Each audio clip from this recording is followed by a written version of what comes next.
नवनीत, वो देखो।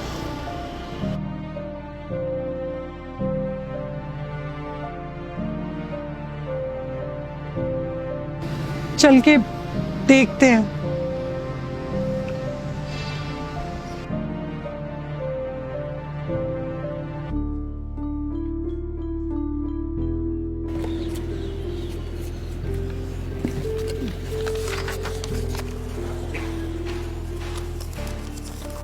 ये लीजिए अंकल,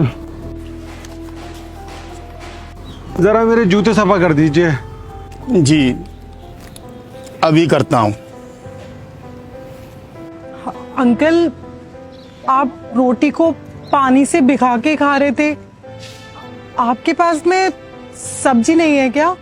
मुझे रोटी भिगो के खाने की आदत पड़ गई है। जब कभी पैसे होते हैं तो बाजार से खरीद के भी खा लेता हूँ।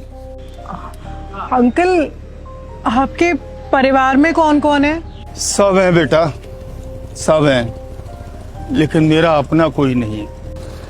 कहने का तो मेरा बेटा भी है, बहू भी है, सब कुछ है, लेकिन वो मुझे अपने साथ नहीं रखना चाहते, बल्कि घर से निकाल देना चाहते हैं और यहाँ तक कि वृद्धाश्रम में भेजने को तैयार है। मैंने उसे पढ़ाया लिखाया, यहाँ तक कि दुकान बेच के उसकी शादी कर दी। हद तो तब हो गई जब घर में मैं उसे बैठा बैठा चुभने लगा। एक दिन बोला, पिताजी तुम ये घर छोड़ दो। मैंने पूछा तो कहने लगा कि मेरी वाइफ प्राइवेसी चाहती है, वो अकेलापन चाहती है, वो नहीं चाहती कि मैं उनके साथ रहूं। लेकिन मैं अपना घर नहीं छोड़ना चाहता था, दर बदर की ठोकरें नहीं खाना चाहता था, इसलिए मैंने ये काम करना शुरू कर दिया। तो अंकल, आप घर पर खुद सब्जी बना लिया करो ना।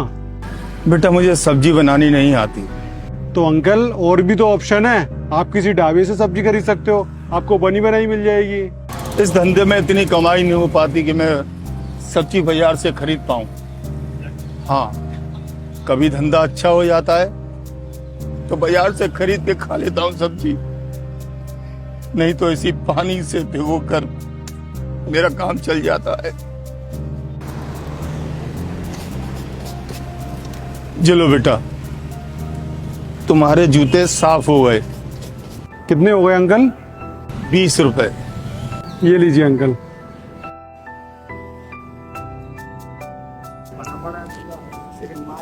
एक बात बोलूं बेटा? हाँ जी अंकल जी, बोलिए। अपने माँ बाप को कभी अपने आप से अलग मत करना, क्योंकि इस उम्र में आके वो किसी लायक नहीं रहते बेटा। बच्चे ही उनका सहारा होते हैं।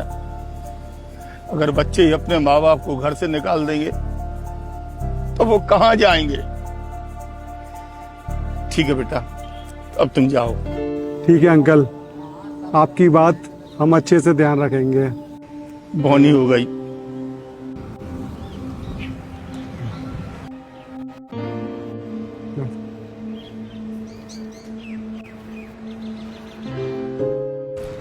अंकल, ये लो सब्जी।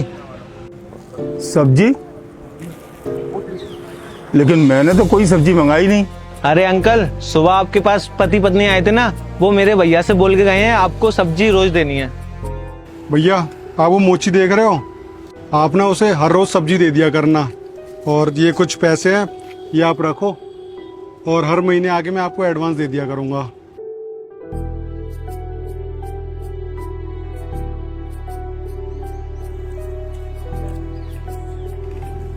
मेघा, मुझे आज एक बात का लेसन तो मिल गया।